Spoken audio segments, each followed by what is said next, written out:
पूरा वीडियो देखकर जाए। एलोवेरा की पत्तियां पतली हैं, उनमें जेल नहीं बनता, गूदा नहीं बनता। क्या आपके एलोवेरा में ग्रोथ नहीं होता? क्या आपके एलोवेरा की पत्तियां पीली हो जाती हैं, काली पड़ जाती? क्या आपके एलोवेरा की पत्तियां पतली हैं, उनमें जेल नहीं बनता, गूदा नहीं बनता? क्या आपके एलोवेरा में ग्रोथ नहीं होता? क्या आपके एलोवेरा की पत्तियां पीली हो जाती हैं, काली पड़ जाती हैं? क्या आपका एलोवेरा का पौधा सड़ जाता है, गल जाता है? आपने तरह तरह के खाद, तरह तरह की चीजें अपने एलोवेरा के ऊपर ट्राई करके देख लिया, लेकिन कोई भी असर नहीं होता है। तो आज की ये वीडियो आप ही के लिए है। आज की इस वीडियो में मैं आपको कंप्लीट केयर टिप्स और इन्फॉर्मेशन दूंगा एलोवेरा के पौधे के बारे में। अगर आप इस वीडियो को पूरा देख लेते हैं तो इसके बाद आपको कोई दूसरा वीडियो एलोवेरा के ऊपर देखने का जरूरत नहीं पड़ेगा। और अगर आप मेरे इन सभी टिप्स को फॉलो करते हैं तो आपका भी एलोवेरा का पौधा मेरे एलोवेरा के पौधे की तरह इतना बड़ा और इतना घना हो जाएगा, उसमें ढेर सारे पप्स आएंगे और आपका एलोवेरा का पौधा भी कुछ ऐसा ग्रोथ करेगा।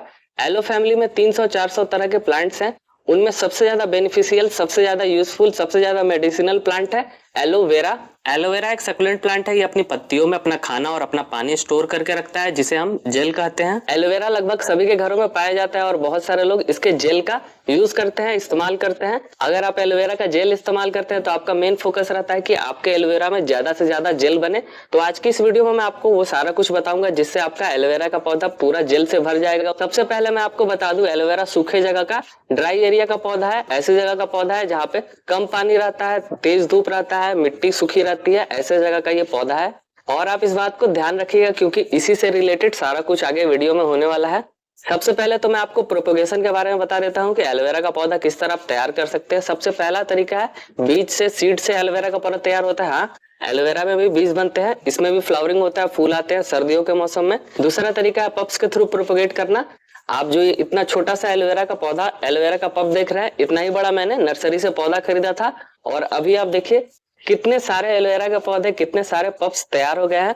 अगर आपने एक पौधा एक गमले में लगाया हो तो कुछ ही महीनों में वो पूरा गमला भर जाएगा। तीसरा तरीका है पत्तियों से प्रोपोगेट करना। बहुत सारे लोग पत्तियों से भी एलोवेरा के पौधे को प्रोपोगेट कर लेते हैं, लेकिन आज तक मैंने इसको ट्राई नहीं किया है क्योंकि पप से ही इतने ज्यादा एलोवेरा हो जाते हैं कि मुझे प्रोपोगेट करने का जरूरत नहीं पड़ता है। दूसरा पॉइंट है सॉइल मिक्स। एलोवेरा का मिट्टी कैसा होना चाहिए? जैसा कि अभी मैंने आपको थोड़ी देर पहले बताया कि एलोवेरा सूखे जगह का पौधा है, पथरीले रेगिस्तानी जगह का पौधा है। तो ऐसे जगहों पे मिट्टी काफी भुरभुरी होती है, पथरीली होती है, उसमें रेत काफी ज्यादा होता है।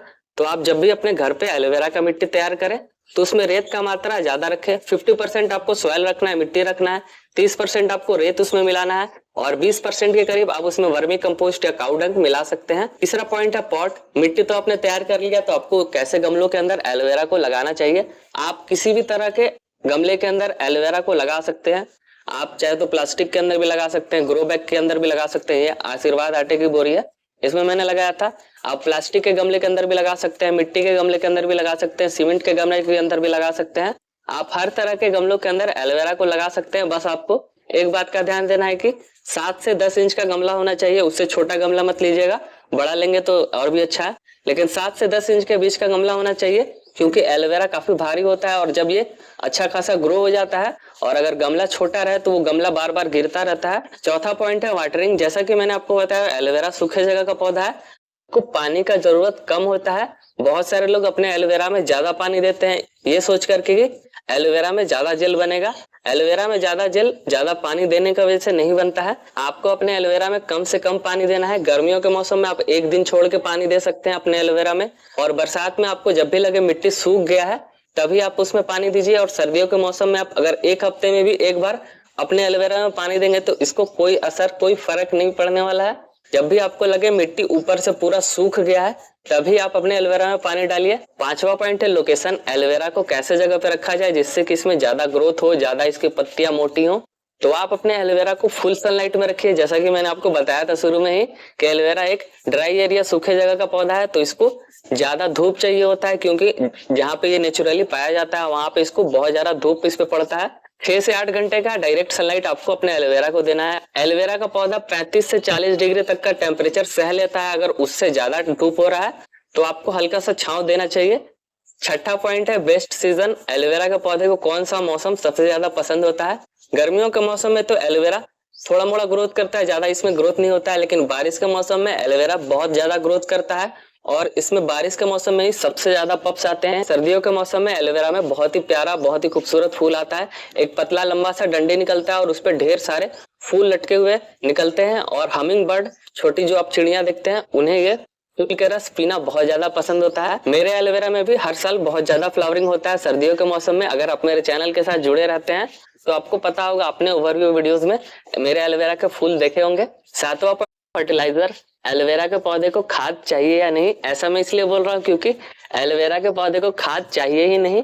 आपने जब अपने एलोवेरा के पौधे को गमले में लगाया था, उसी समय आपने जो खाद दिया था उसी से ये पूरे साल चल सकता है। दोबारा इसमें खाद देने का कोई जरूरत नहीं है। जैसा कि मैंने आपको फिर से मैं याद दिलाता हूँ, स्टार्टिंग में बताया था कि एलोवेरा सूखे ड्राई एरिया का पौधा है, तो वैसे जगहों पे पेड़ पौधे भी कम होते हैं, दूर दूर तक कोई भी पेड़ पौधा नहीं होता है, जिससे कि नेचुरली इन्हें कोई खाद, कोई फर्टिलाइजर नहीं मिलता है। इन्होंने अपने आप को उस हिसाब से ढाल लिया है कि इनको कम खाद भी मिले तो कोई भी फर्क नहीं पड़ता, ये बहुत ही अच्छा ग्रोथ करेंगे। जब मैं अपने सभी पौधों में कोई खाद देता हूं तो इनमें भी थोड़ा मोड़ा दे देता हूं, लेकिन इसके अलावा स्पेशली मैं अपने एलोवेरा में कोई खाद नहीं डालता हूं। 8वां पॉइंट है रिपोर्टिंग। एलोवेरा को रिपोर्टिंग का बहुत जरूरत रहता है। हर साल अगर आप अपने एलोवेरा को रिपोर्ट करते हैं तो आपका एलोवेरा बहुत ही बढ़िया, बहुत ही अच्छा ग्रोथ करेगा। ढेर सारे पप्स आएंगे, एलोवेरा भी आपका बहुत फास्ट स्पीड में ग्रोथ करेगा।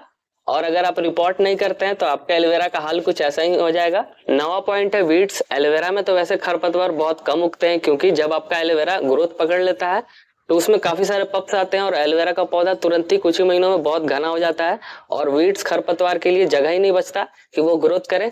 जैसा कि आप यहाँ पे देख रहे हैं, छोटे छोटे ये खरपतवार रहते हैं, इससे ज्यादा इसमें खरपतवार उगते नहीं है क्योंकि एलोवेरा का पौधा तुरंत ही भर जाता है। आप देखिए इसमें जगह कहाँ है कि वीड्स, खरपतवार उगे। 10वां पॉइंट है पेस्ट अटैक। क्या एलोवेरा के पौधे के ऊपर भी कीड़ों का हमला होता है?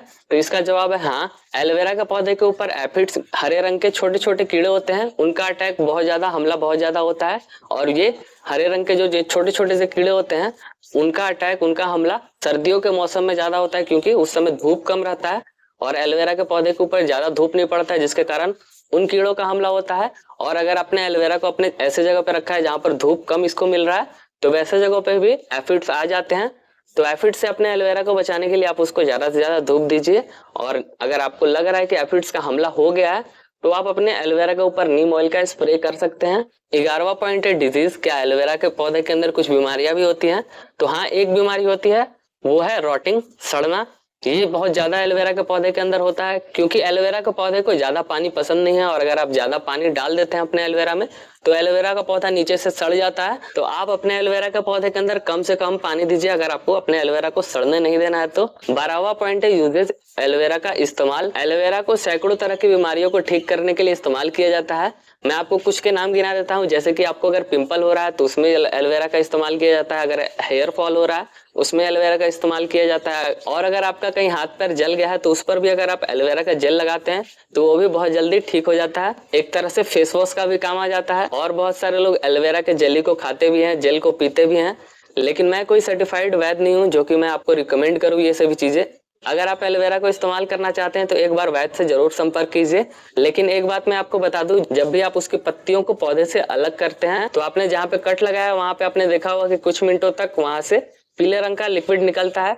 तो उस लिक्विड को आपको इस्तेमाल नहीं करना है, वो काफी टॉक्सिक होता है, थोड़ा जहरीला होता है। तो जब वो निकलना बंद कर दे तो आप एक पतला सा स्लाइस काटिए और उस एरिया को काट के अलग कर दीजिए। फिर उसके बाद आप अपने एलोवेरा के जेल को इस्तेमाल कर सकते हैं। तो आज की इस वीडियो में बस इतना ही। यहाँ तक इस वीडियो को देखने के लिए आपका धन्यवाद। मुझे पूरा उम्मीद है कि आपके जो डाउट्स होंगे एलोवेरा के पौधे से रिलेटेड वो सभी क्लियर हो गए होंगे। अगर आपको ये वीडियो अच्छी लगी, इन्फॉर्मेटिव लगी तो इस वीडियो को जरूर लाइक कीजिए और अगर आपका कोई सवाल